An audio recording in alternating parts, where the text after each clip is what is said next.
Naaalala ko pa dati di ka naman kagandahan, pero bakit ganito? Simula nung masilayan bigla na lang may kabang naramdaman. Kakaiba yung kulit na tila ba sa aking isipan may larawan tumatak. Nakahanga-hanga yung bata lamang na noon na ngayon ay nagdalaga. Paumanhin kung malayo man ang ating edad, realidad na hindi matanggi sa aking sarili. Nakatadhana bang lubos, pero paano mangyayari yung pangarap ko noon na kahit na ngayon ay ligaw tingin pa rin naman ako sa iyo. Iniisip ko kung paano ko sa'yo ito masasabi, kasi nga ikaw talaga yung pangarap kong babae. Hirap na ako magpigil sa nadarama, ikaw lang talaga. Paano mangyayari kung hindi masabi na sa iyo na maipadama?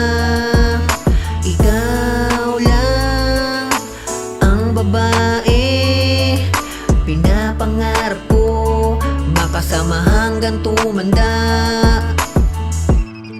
Para bang tinatangay ng hangin ng ngiti ko minsan, hindi na rin talaga mapaliwanag yung dala mo na saya sa kada papasok ka sa aking isipan. Ginuguhit ko na lang ang iyong pangalan sa aking lagukan, at sa FB naman lagi kong tinitingnan ang iyong mga larawan. Di ko na ito mawari, taon na ang lumipas at sa ngayon nais kong ibabatid yung damdamin kong baliw na baliw, at dumating sa puntong di ko na inaasahan pagtatagpuin sa daanan na ikaw lang at ako. Di ko na pinalampas at ayun nagkatuluyan yung dati kong pangarap na lumakad sa altar. Kasabay kong tumanda, araw-araw na taon hinihiling meron nang ako ikaw. Paano na ngayon nadali yung dating idol lang, kasabay ko na sa pagtanda?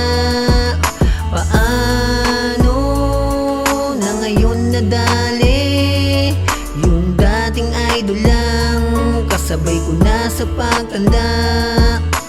Paano na ngayon nadali yung dating idol lang, kasabay ko na sa pagtanda?